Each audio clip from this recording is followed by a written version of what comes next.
Puis donc j'ai le plaisir d'accueillir Teva Victor, donc Teva qui est sculpteur. On ne se connaît pas, on vient de se rencontrer. Il m'a reconnu à mon bouc apparemment. À côté, nous avons Tokai Devatine qui est à la direction du Centre des métiers d'art. Et voilà, non mais Viri, il n'est pas là, on ne parle pas pour les absents, il n'avait qu'à venir d'abord. Hein? Il s'est défilé, et tant pis pour lui. Donc c'est toi qui représente le Centre des métiers d'art et tous les travaux qui s'y font. Et bien sûr, on a Titawa Peu, hein, autrice de notre pays. J'ai envie de dire qu'il n'a pas sa langue dans sa poche. Je peux? Alors, je dis, j'ai l'autorisation, elle n'a pas sa langue dans sa poche. Sur cette notion de territoire, Teva, est-ce que tu pourrais nous définir ce territoire, sachant que, évidemment, tu es né à Bora Bora, mais en quelque sorte, tu n'appartiens pas à notre peuple. C'est ça, c'est un...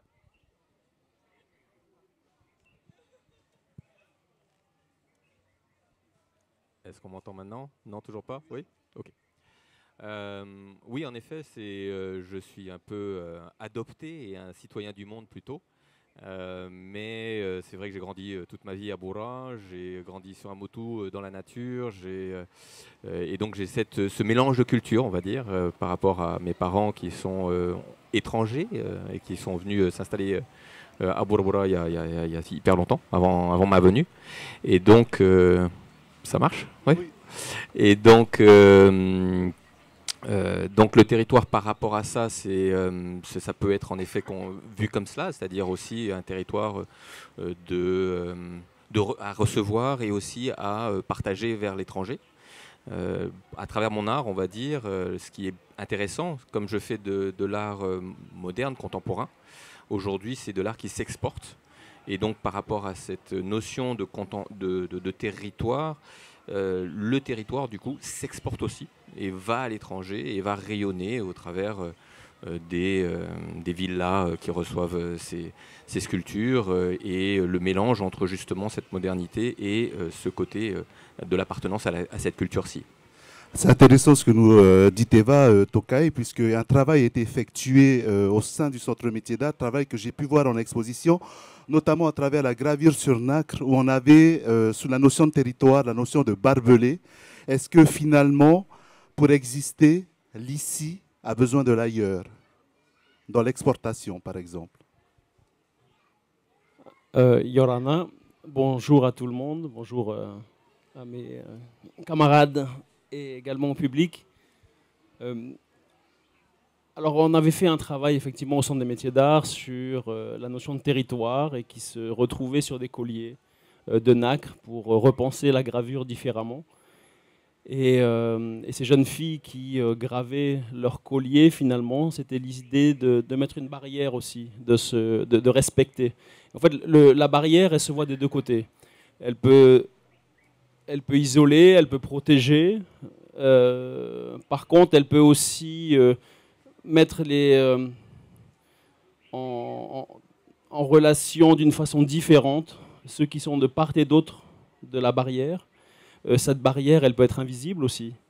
Dans ce travail-là, c'était des jeunes filles qui s'appropriaient leur corps, qui mettaient une distance par rapport à cette question de harcèlement, de ce qui peut se passer. Par rapport, alors si on en prend une métaphore par rapport aux cultures,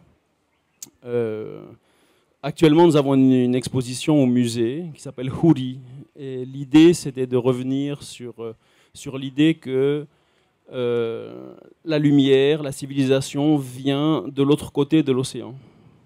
Et l'idée, c'était de nous re-questionner nous-mêmes, aujourd'hui, à travers la société, différents éléments de la société, comment est-ce que les jeunes, des moins jeunes, peuvent s'approprier cette question, de trouver en nous les ressources, de révéler ce qui fonctionne en Polynésie. Donc je pense que le regard que l'on peut et les liens que l'on peut porter avec l'extérieur est très important. Mais je pense qu'il ne faut pas non plus oublier que nous avons, chaque peuple a des ressources extraordinaires pour vivre et mettre en avant ce qu'il y a de bon dans l'être humain. C'est un peu dans cette idée-là, si je ne me trompe pas, Titawa, que tu viens d'effectuer une résidence d'écriture à Paris, si je ne me trompe pas. Est-ce qu'on reste dans cette idée-là, ce besoin peut-être de reconnaissance de l'ailleurs par rapport à son écriture d'ici?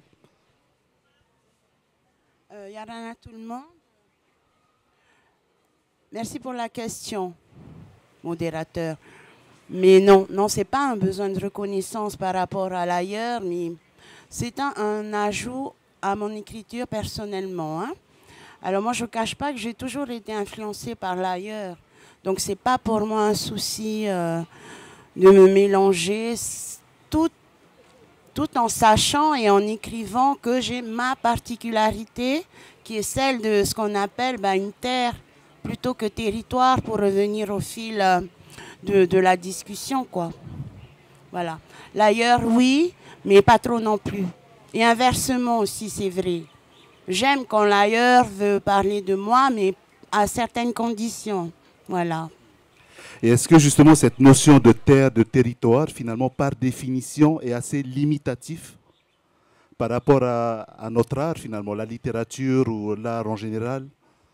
Alors, je ne dirais pas que c'est limitatif parce que, personnellement, je trouve qu'on est encore au début d'une longue, comment dire, une longue tradition, entre guillemets, artistique ou culturelle ou activiste, enfin de la pensée, quoi. Alors, je pense qu'aujourd'hui, on est encore à dessiner les contours de nos territoires, de nos espaces.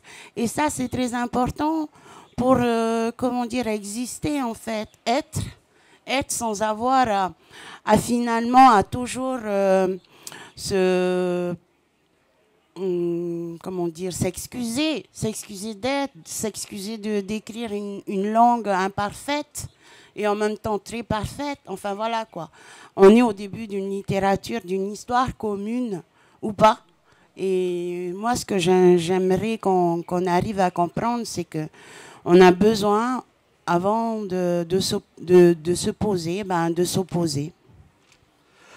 Et c'est inhérent à notre histoire finalement, notre passé colonial. Tu voulais peut-être rajouter quelque chose, Théva? Non, je trouvais ça intéressant justement de faire cette relation entre se positionner et en même temps être parfois dans l'opposition du coup. Parce que c'est important de pouvoir et d'abord connaître notre culture ou tout au moins l'utiliser dans la réflexion que l'on peut avoir à l'écrit ou dans notre domaine, que ce soit la gravure pour certains des artistes du CMA ou la sculpture sur bois ou pour moi la sculpture sur pierre, parce que ça permet de déjà mieux se connaître ou tout au moins s'approprier son propre territoire pour garder le sujet, mais au-delà de cela, déjà mieux se connaître soi-même. Moi qui suis dont mes parents sont étrangers, pour autant je ne me reconnais pas dans cet étranger-là. Je me reconnais dans la personne que je suis, et donc que j'ai toujours été, en ayant grandi ici dans la nature et ayant cette relation que j'ai particulière avec la nature. Du coup, cet positionnement et ensuite cette confrontation avec l'étranger, puisque, par exemple, pour le petit exemple du fait que je sois animiste, c'est-à-dire que je considère que toute chose est vivant, et donc mes pierres, quand je les choisis pour pouvoir les sculpter, je leur demande la permission, et chaque jour, avant de les sculpter, j'ai une relation et je me mets au diapason avec elles.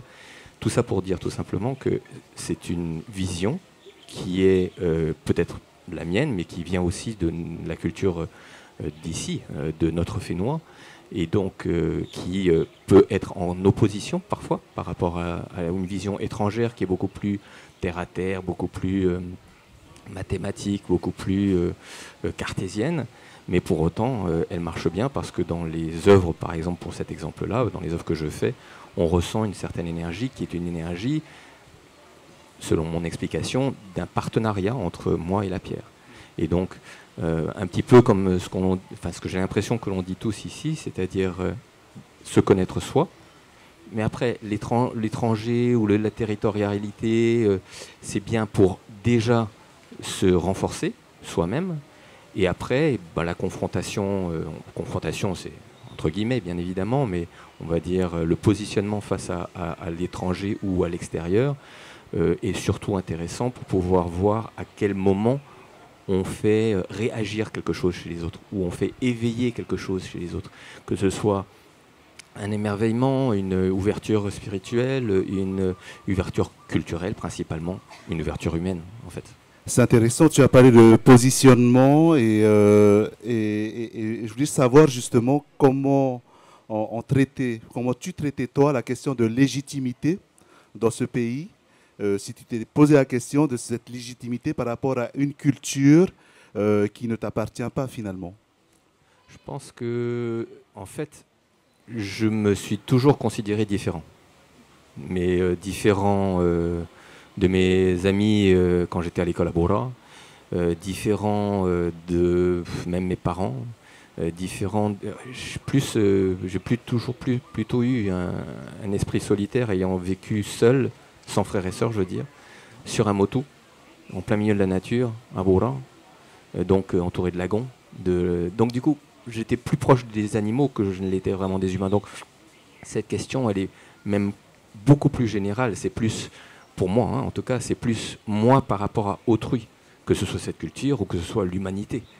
Qui suis-je réellement? Je suis moi, juste. Et donc, après, je me sens plus polynésien que je ne me sens américain ou français ou je sais pas quoi.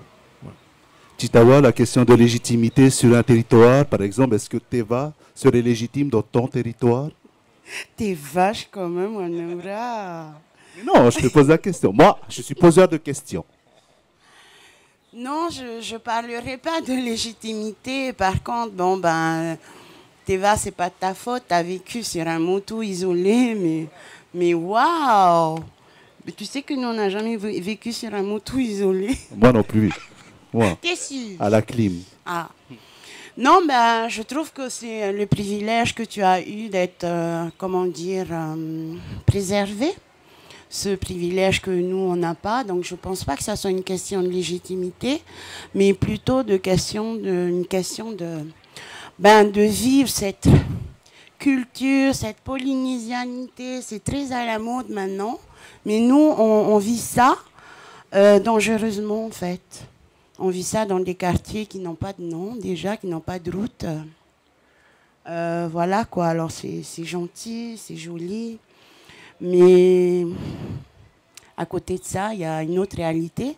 Et dans une expression, en tout cas artistique, qui est la mienne, c'est cette réalité que je préfère à cet endroit préservé d'une Polynésie qui bientôt n'existera même plus pour nous, des gens nés sur cette terre, quoi. Alors, ces propos rejoignent, en fait, si je me permets, un extrait de Mutisme qui dit « Relisez Bougainville et vous goûterez à l'exotisme. De cet exotisme pur, de ces considérations colorées et naïves, car le séjour de ce dernier n'a duré qu'une semaine. Comment dès lors éviter les incompréhensions, les malentendus?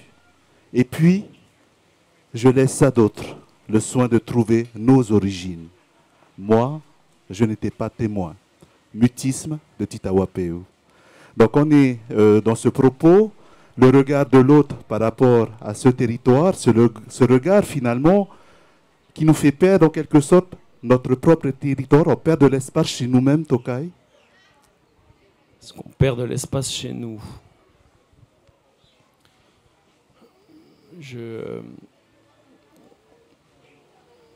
En travaillant au Centre des métiers d'art, je me suis intéressé à l'histoire de l'art, que j'ai fini par enseigner, que j'enseigne toujours. Et quand je compare cette histoire d'un ailleurs, une histoire de l'art occidental, avec ce qui s'est passé, ce qui se passe actuellement, par exemple, en Europe, sur les questions d'immigration, etc., et je me dis, c'est dommage. C'est dommage que les gens ne connaissent pas mieux l'histoire de l'art. Et l'histoire, parce que ce sont des relations, ce seront des va-et-vient de personnes. Par contre, ce que j'aime beaucoup dans cette période de l'histoire moderne, c'est que les gens sont venus, alors c'était des immigrés, il y avait des Roumains, il y avait des Espagnols, il y avait des Allemands hein, dans une période très compliquée, hein, de guerre mondiale. Il y avait un peu de tous les pays. Et c'était des gens qui étaient un peu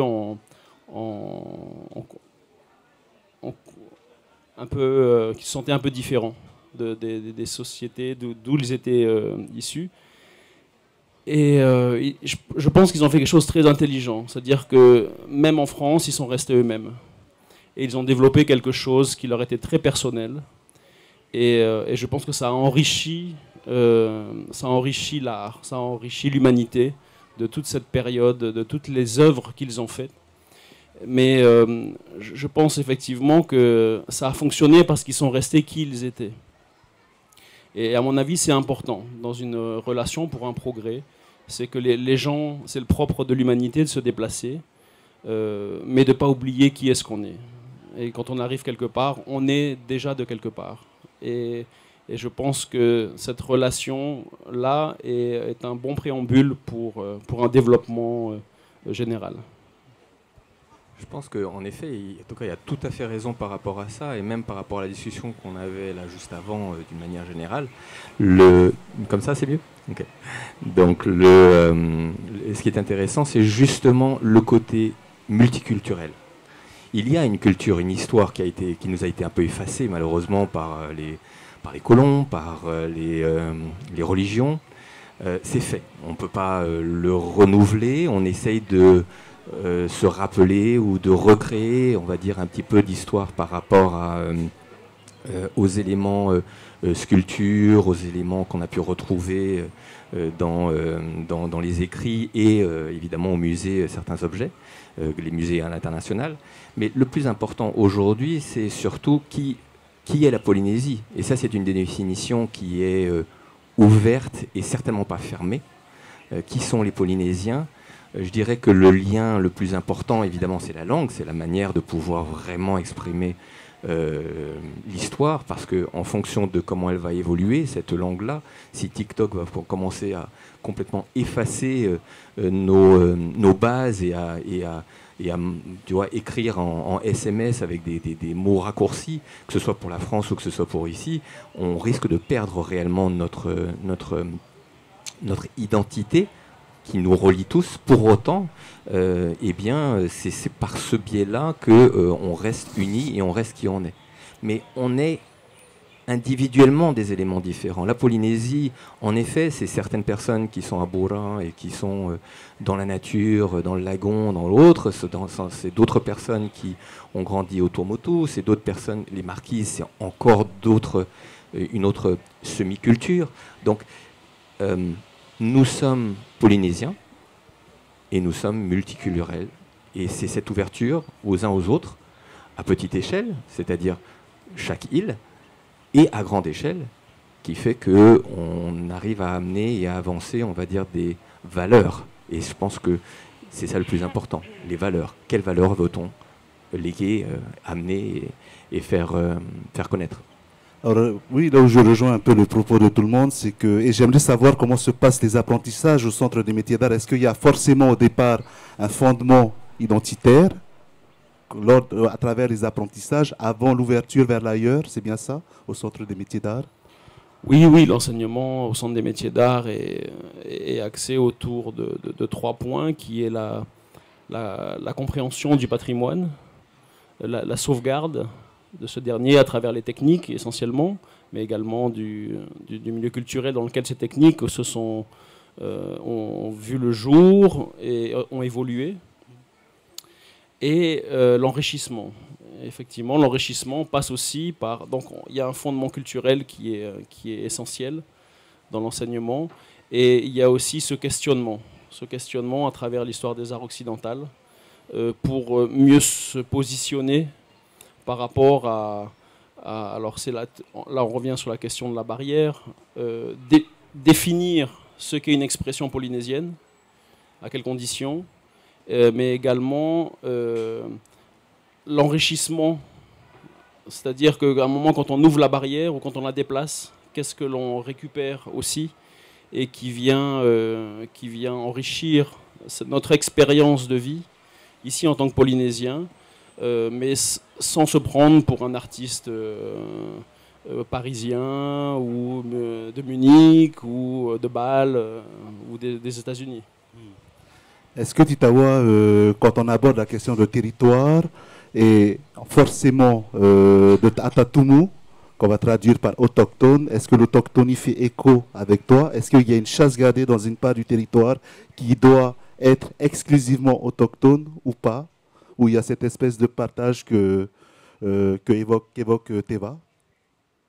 Alors honnêtement, le partage, il a été fait bon gré mal gré depuis des siècles. Pour ma part, le sens d'autochtone, Tatatumu, ça dit bien son mot, Tata racine. C'est en fait l'idée, enfin une espèce de concept, mais très physique finalement, d'appartenir, non pas à un peuple élu ou quoi que ce soit, mais d'appartenir à une histoire commune qui se fait au quotidien, mais sans rejeter l'autre, avec un grand A, qu'on a besoin de vivre encore, qu'on a besoin de absolument préserver, parce qu'il ne faut pas se leurrer, il ne faut pas jouer les hypocrites. Tout ce qu'on voit, tout est détérioration dans tous nos environnements, et garder une espèce d'authenticité, ce n'est pas non plus exclure l'autre. Mais c'est urgent aujourd'hui, en 2023, quand tout s'effondre, de garder, c'est plus que des valeurs. C'est de fait de... Chantal en parlait la dernière fois, quand tu manges un poisson, tu manges par exemple un ihi, c'est pas comme si tu vas aller manger un oumi. Enfin, c'est des choses comme ça, ça dépasse les bons sentiments, les principes de la révolution. C'est tout simplement très basique. Mais en même temps, c'est presque sacré, c'est profane et sacré en même temps. Je ne sais pas si je ne passe pas pour une folle, mais je crois que parfois je passe pour une folle. Je veux dire, j'ai lu tellement d'auteurs, même français, même Balzac, j'ai dévoré, j'avais 13 ans, et puis je me suis même demandé si c'est pas pour ça que je suis devenue un peu zinzin. Mais voilà, il y a l'acceptation de l'autre, ok. Mais après, cet autre ne va pas bouffer mon environnement parce que j'ai besoin d'être. J'ai besoin d'être une femme de Tahiti, ses racines. J'ai besoin de parler mal, alors qu'aujourd'hui, il faut avoir un certain standing en Rio Tahiti, académie, roi. J'ai besoin de dire des conneries aussi, mais j'ai besoin d'être moi dans mon environnement parce que je sais qu'un jour, je vais disparaître. Comme tous les peuples autochtones, malheureusement, peuple amérindien, même les Maoris sont minorité, et ça fait peur. Et dans ce besoin d'ancrage, est-ce qu'on a besoin aussi de lire les auteurs autochtones? Absolument, absolument. On a besoin de retrouver déjà le fait de lire, c'est le fait d'accepter qu'on va penser autrement et on va jouer avec ses méninges parce qu'il faut. Et c'est très, très important. Donc, relire les auteurs autochtones, mais aussi océaniens, parce que c'est tout un ensemble, finalement, d'être polynésien. Alors, tu auras compris que l'ouvrage Mutisme est quelque chose qui me parle très fort. Et donc, je te propose un autre extrait qui dit « C'est un peuple qui se racontait ses légendes, qui se lègue des tas de croyances, oralement. Aujourd'hui, les discours sont pudiques quand ils existent. Mutisme. Le Tahitien ne dit pas les choses. Il semble avoir oublié.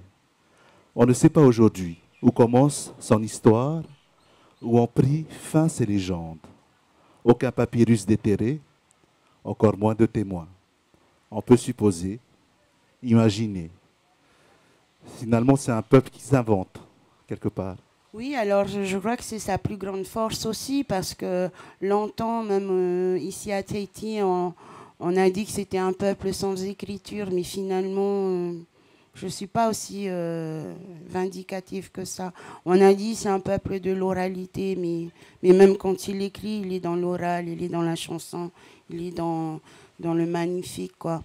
Et bon, sans vouloir faire de ce peuple le truc, C'est quoi la question déjà?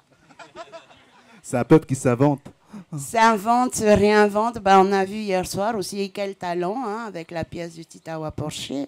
C'est un voilà, c'est de nouvelles vibrations et c'est beau, c'est bien, tout en voulant quand même préserver comme je dis, cette chose au quotidien qui est bizarrement palpable, mais qui est. Vas-y. Non, je voulais juste rajouter en effet le fait qu'aujourd'hui, il y a des choses qui nous rendent spécifiques, des choses de la vie, des choses du quotidien. Et donc, c'est ces spécificités qu'on peut retrouver dans certaines scènes de théâtre, dans des écrits qui ont été faits par des gens d'ici, parce que sinon on ne comprendrait pas, et certains de l'extérieur ne le comprennent pas d'ailleurs. Mais c'est ça qui fait notre force d'aujourd'hui, et en effet qui nous permettent, ou tout au moins, là où on se réinvente, puisque notre histoire, même si aujourd'hui elle peut-être ne correspondrait pas à nos besoins et à notre vécu d'aujourd'hui, notre histoire nous a été enlevée. Donc la Polynésie se réinvente et crée qui nous sommes aujourd'hui, avec heureusement l'aide et le soutien du gouvernement, des communes, du Heiva, d'un tas de choses, des écoles de danse, de la musique, de l'écrit, et toutes ces choses-là rendent la culture polynésienne ou qui nous sommes, qui nous sommes en fait. On a Tokai, donc une Polynésie qui se réinvente, un territoire qui se réinvente en mobilité à chaque fois, en quelque sorte. Et on a un projet qui s'appelle Puthei au sein du Centre des métiers d'art, qui finalement sert aussi à se raccrocher aux moins éloignés de ce qu'on est, c'est ça? Alors, en 2010, on décidé après plusieurs vaines tentatives, de se rapprocher un peu de l'Océanie. On s'est dit, et après avoir voyagé, c'était important, on était allé en 2009 au Canada. Et là, on rencontre, donc pour un festival de présence autochtone, tous les peuples amérindiens des trois Amériques, Amérique du Nord, Amérique centrale, Amérique du Sud, qui se rassemblent. Et donc, on est avec eux et on découvre des personnes blonds aux yeux bleus, des Amérindiens. Et c'était extraordinaire. Moi, entre-temps, on m'avait déjà un peu parlé de ce que l'on allait voir. Et j'ai trouvé ça extraordinaire de se dire qu'aujourd'hui, ils continuent à se présenter comme peuple autochtone. Et que c'était une autre affaire que celle de peau, de couleur de yeux, de couleur de cheveux. Et ils disaient, bah oui, ça faisait un demi-millénaire que les contacts avaient été faits. Et effectivement, il y avait les populations avaient évolué physiquement, sans doute. Et en tout cas pour certains, très certainement. Un peu comme moi. et on trouvait ça intéressant. On s'est dit, il faut aussi qu'on se rencontre. Cette expérience-là, on va la re-questionner par rapport à nous. Et on s'est dit, avec Vili Taimana et un ami, Don Ratana, qui est toujours enseignant à l'université de Waikato, mais il faudrait qu'on se voie ensemble. Et l'idée de créer un réseau. Si on n'entre pas dans des réseaux, on va créer un réseau. Et de pouvoir faire en sorte que les artistes confirmés, les artistes en devenir, ceux en formation, puissent se rencontrer et rencontrer aussi d'autres artistes en devenir et des artistes confirmés. Et donc en 2010, on a commencé ce travail pour justement créer des discussions, avoir des échanges, des débats, exposer ensemble, et s'ouvrir à ce que chacun développait finalement. Et en fait, c'est un peu comme un roman. En fait, il y a plusieurs chapitres à ces rencontres, et à chaque rencontre, on a des questions très précises. On fait une table ronde, on fait une publication, et on pose dans la table ronde de ce que où chacun en était par rapport à un questionnement qui est le nôtre, par rapport à cette école du Centre des métiers d'art, en se disant, mais si on a envie de faire de la Polynésie le carrefour des arts dans le Pacifique, ou l'un des carrefours des arts dans le Pacifique, il fallait qu'on apprenne de l'expérience de chacun. C'est l'ambition du CMA? Oui, tout à fait. Oui, tout à fait. Affiché depuis 2010. Donc, Carrefour des Arts du Pacifique. Teva, qu'est-ce que tu en penses par rapport à... Je trouve cet exemple parfait par rapport au sujet que tu nous mets devant nous. Justement, l'ouverture à l'étranger, l'ouverture à l'extérieur. C'est parce qu'il a pu aller voir d'autres cultures minoritaires, on va dire, aujourd'hui minoritaires, et pourtant qui étaient premiers sur leur fénois à eux, là-bas, et qui sont aujourd'hui, qui ont changé, qui ont évolué, qui se sont mélangés, bien sûr, et pour autant qui s'approprient cette culture-là, puisqu'ils sont descendants ou parce que, pour les raisons qui sont les leurs, et donc qui ont amené le CMA et à cette réflexion de ensemble on est plus fort. Ensemble la Polynésie. Je ne me trompe pas, hein, si je parle sous ton... Oui, je l'ai présenté un peu sous la forme positive. Sous la forme positive, on a aussi de grandes violences, ces sociétés-là. C'était qu'à un moment, si le père était amérindien et la mère était anglaise, l'enfant était amérindien. Mais si la mère était amérindienne et que le père était anglais, à ce moment-là, c'était un blanc. Donc il y a une forme d'ostracisme terrible dans cette société. Et on s'est dit, en fait, c'est pas ça qu'on a envie. Et on s'est rapproché des peuples autochtones du Pacifique, des peuples premiers, en disant, ben voilà, il faut que l'on travaille ensemble, il faut que l'on apprenne les uns des autres, mais il faut absolument éviter cette violence qui divise les populations. Et on est peu nombreux. Alors on ne va pas commencer entre nous à se déchirer, mais il faut construire, il faut voir le côté positif et avancer, chacun de sa place, à partir d'où il est, sans prendre la place de l'autre. Et ça, je pense que cette question de territoire, elle est très importante et elle est voisine de la question de protocole culturel. Comment est-ce qu'on entre dans une culture? Comment est-ce que l'on reconnaît? Comment on s'adresse à des personnes dans une culture? Où est-ce qu'on se situe par rapport aux personnes? Et qu'est-ce qu'on peut faire? Et si on ne sait pas, ben on demande. Et ça, c'est jamais un problème de demander, de répondre. Mais se servir, ça crée des tensions. Et donc l'idée, c'est de poser chacun à sa place, que chacun soit conscient d'où il est et puis de quoi il est héritier aussi. Moi, effectivement, ma mère est polynésienne, mais déjà de métis irlandais, rotuma, etc. Mon père aussi est le produit d'un métissage, pied noir, origine belge, prussienne, etc. Donc il faut se positionner, c'est aussi connaître d'où on vient et réfléchir à partir de là, en fait, d'où est-ce qu'on est.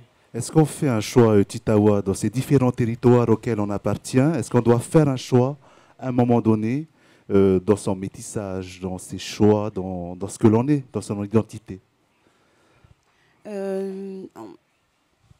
J'aime pas généraliser quand je réponds. En parlant pour toi. Non, mais oui. Alors moi, je ne suis pas vraiment métisse. Non, ça se ressent au quotidien. Après, ça se jauge au feeling finalement quand tu as des artistes ou bien des étrangers qui arrivent avec toute la bonne volonté du monde. On sait faire la différence entre eux et puis ceux qui viennent pour prendre des volets, etc. Et repartir. Donc, on sait faire la différence. Hein. Teva, ne t'inquiète pas, on fait la différence. Hein. Ouais, voilà.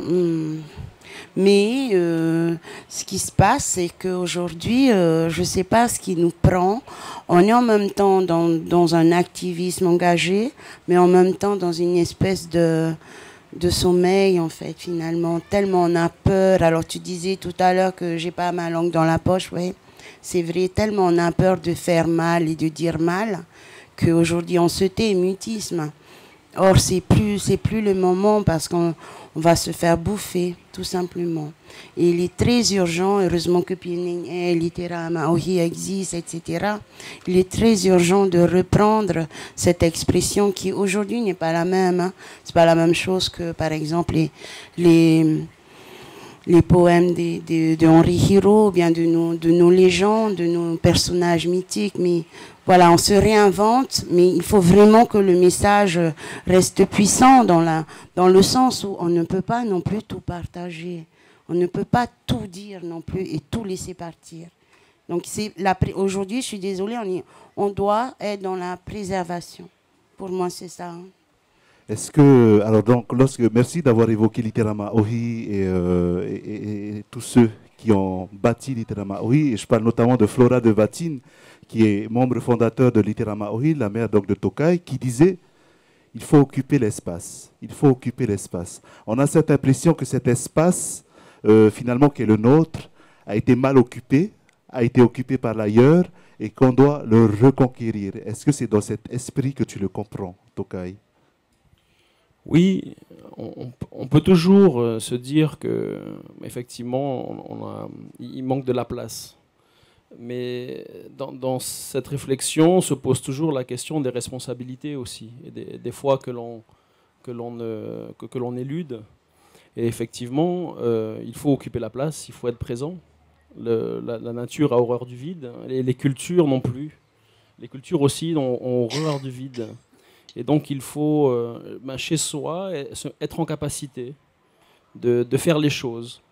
Et toute l'ouverture possible dans l'information philosophique, intellectuelle est importante, parce qu'on a besoin de toutes les ressources pour construire une culture qui seront ensuite re-questionnées et retravaillées par rapport à là où nous sommes et à qui nous sommes au présent. Donc effectivement, il faut occuper l'espace. Donc, la littérature l'a fait, les arts sont en train de le faire, et on veut, comme Literama Ohi l'a fait en incitant les personnes à être publiées et ensuite les jeunes à écrire et à être publiés, on veut aussi inciter les jeunes à créer et à occuper les espaces qui sont peu nombreux. Alors pour le coup aussi, c'est un peu comme pour la littérature, les espaces sont peu nombreux, il faut les occuper.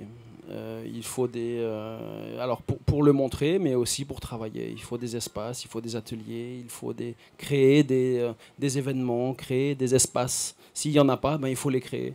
Et ça, c'est très important. Oui, je rejoins tout à fait ce qu'il est en train de dire, parce que je trouve que le CMA a un rôle énorme.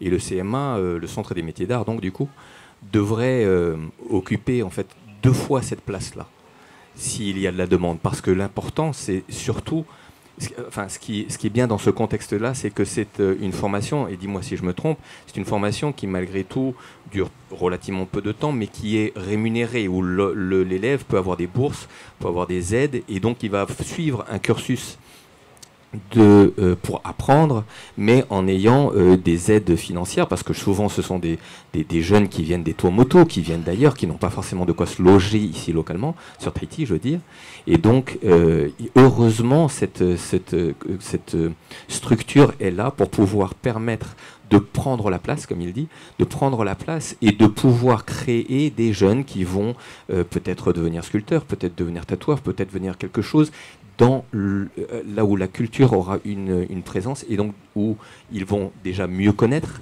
leur propre histoire, leur propre histoire artistique en tout cas, et se connaître soi-même. Et ce sont ces jeunes-là qui vont on va dire, remplir la place, qui vont être présents dans le domaine culturel et dans le domaine vivant de la Polynésie. Et on en a besoin de beaucoup plus. C'est pour ça que moi je prends aussi des stagiaires pour pouvoir essayer de léguer l'information, toutes les informations, que ce soit au niveau de la technicité, des outils, de tout le reste, parce que c'est important qu'il y en ait plus.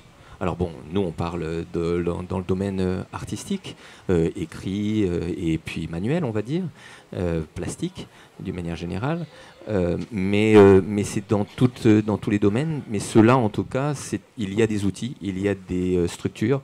Il faudrait qu'elles soient encore plus présentes, peut-être plus grandes, plus aidées encore. Et il faudrait aussi l'après, c'est-à-dire après le CMA, il faudrait qu'il y ait, à mon sens, plus d'ateliers relais, par exemple, ou de structures qui permettraient à des jeunes artistes de continuer. Alors parce que par exemple pour les sculpteurs, c'est difficile de trouver un lieu pour pouvoir sculpter.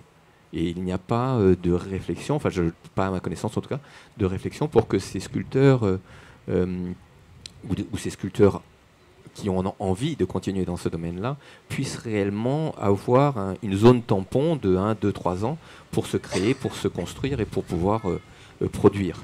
Et ensuite, s'ils se font, on va dire, leur clientèle, et bien après, ils pourront continuer tout seuls. Mais la zone tampon, je pense, manque un petit peu, à moins qu'ils aient évidemment un terrain familial qui leur permettrait de pouvoir créer. Donc souvent, ils vont vers le tatouage. Mais il n'y a pas que ça. Est-ce qu'on manque d'Itawa en littérature, notamment d'espace de création ou enfin d'occupation, en quelque sorte, pour notre Atatumu, ou alors on n'a pas assez de Atatumu pour occuper ces espaces, ou c'est le serpent qui se mord la queue? C'est quoi l'histoire? C'est ça, ou bien c'est la poule et l'œuf, hein, à mon avis. Mais justement, pour en revenir au CMA, j'ai la chance d'intervenir avec Tokai et l'équipe au CMA pour mettre en place des ateliers d'écriture avec des étudiants. Et ce que je peux te dire, moi, Naoura, c'est qu'il y a des graines d'auteur. Mais vraiment, il a suffi d'un petit clic, des clics pour qu'ils arrivent à écrire, à s'écrire et magnifiquement bien. Donc je pense finalement, avec le temps, qu'il leur faut, oui, des espaces, des ateliers où ils peuvent se retrouver sans avoir à être jugés sur leur écriture, mais où ils sont acceptés dans toute leur diversité et dans tout leur talent. Donc avant, je m'aimais bien dire, mais non, quand tu es écrivain, tu écris, tu t'en fous. Mais finalement, les structures manquent. Les ateliers ici, il y en a plein, hein, souvent dans l'année ici. Mais je trouve que manque peut-être l'idée d'une espèce de fil un peu identitaire, hein, c'est un gros mot, hein, mais voilà, une espèce de bouillon de culture où on se sente vraiment reconnu dans ses racines, quoi, j'ai envie de dire, dans ses bottes, dans ses racines. Ce mal-là qu'on retrouve au CMA, est-ce qu'on arrive à les suivre après? Ils sont où, nos enfants? Alors les jeunes qui sortent du centre des métiers d'art donc créent leur entreprise, donc en gravure, etc. En ce moment, il y en a qui s'excitent sur les toiles, là, qui font, je pense qu'ils font un peu transpirer nos chers amis déjà bien installés, nos premiers créateurs des métiers d'art, je les salue. On a certains qui rejoignent des ateliers qui existent déjà. Il y a eu une période où effectivement beaucoup devenaient tatoueurs. Et puis de plus en plus, ils sont demandeurs de faire des études. Donc nous avons mis en place depuis 2 ans une licence, donc un DEDMAD, Diplôme national des métiers d'art et du design, donc où nous formons nos premiers designers océaniens, polynésiens. Et c'est une formation qui se veut aussi de dimension, enfin à caractère océanien. Et nous espérons y accueillir bientôt des jeunes Kanaks, des Wallisiens, des Futuniens, voilà, d'autres pays d'Océanie, et également de pouvoir mettre en place des échanges avec d'autres structures anglo-saxonnes du Pacifique, et pas qu'anglo-saxonnes d'ailleurs, d'abord océaniennes, pour avoir des échanges, des semestres que eux puissent venir en Océanie, ici en Polynésie, et que les nôtres puissent partir ailleurs en Océanie, en Nouvelle-Zélande ou à Hawaï ou ailleurs. Donc ces jeunes ont... En fait, il est talentueux, il y en a ailleurs, ils ne sont pas tous au centre des métiers d'art, mais peut-être qu'eux se sont mis dans une démarche de se dire « et pourquoi pas ?» Donc effectivement, ils vont oser davantage sans doute, mais je ne doute pas que à Henri Hiro ou au Diadème ou au lycée Makotevane ou à Tayarapu, au collège de Travois, il y a aussi des pépites, et ailleurs dans les îles, bien sûr, en Polynésie. Donc disons que c'est un endroit particulier où peut-être ils vont se dire et pourquoi pas, et si j'essayais. Et alors effectivement, ça commence par là, ça commence par et pourquoi pas. Je pense que, moi étant des Raromatai, hein, de Bora Bora, j'ai pu remarquer que notre jeunesse d'une manière générale, et ça continue au travers des années, est extrêmement doué dans le côté manuel. Alors pour l'écrit, je ne sais pas trop, mais en tout cas, de mon ressenti et de mon vécu, extrêmement doué dans le côté manuel. Et quand... alors mon père, à l'époque, avait fait un atelier d'art ouvert pour les jeunes lycéens de Borbora. Et on pouvait voir les œuvres qu'ils pouvaient créer quand ils sont un petit peu accompagnés et guidés. C'est merveilleux de ce qu'ils arrivent à faire avec pas grand-chose comme éducation. Donc j'imagine même pas avec une éducation complète comme ce que propose le CMA. C'est fantastique ce qui peut ressortir et les vrais artistes qui pourraient en ressortir s'ils pouvaient. S'il continue. Moi, je fais partie d'une association d'artistes, Hamani Lab, qui est plutôt des artistes contemporains aujourd'hui, dont plusieurs sont sortis du CMA et font partie maintenant de l'association. Et ce sont des structures comme ça, il en faudrait plus. Des structures, heureusement, nous, on bénéficie de l'aide et du soutien de la direction de la culture. C'est ce qui nous permet d'avoir ce lieu-là. Et c'est ce qui nous permet, nous, on est plusieurs sculpteurs sur pierre. C'est le plus difficile à trouver, parce que ça fait du bruit, parce que ça fait de la poussière, parce que c'est difficile au niveau technicité de transporter et de déplacer des pierres. Et donc, heureusement qu'on a ça. On est 3 sculpteurs sur pierre, 4 en ce moment sur place à travailler.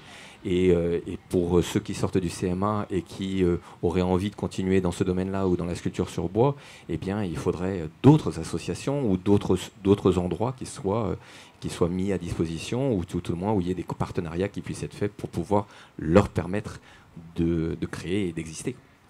Pour clore un peu cette discussion, cette conversation entre nous avec des gens qui nous regardent, je vais vous poser la même question à chacun. Est-ce que par rapport à ces territoires qu'on doit reconquérir finalement par l'art, par nous-mêmes, vous avez une vision positive ou défaitiste? Et pourquoi, évidemment? Ah, on commence par Teva. Je faisais honneur aux dames pourtant, parce que c'est à la mode en ce moment. Dans l'idéal, de la manière la plus succincte possible, puisqu'on a bientôt terminé là.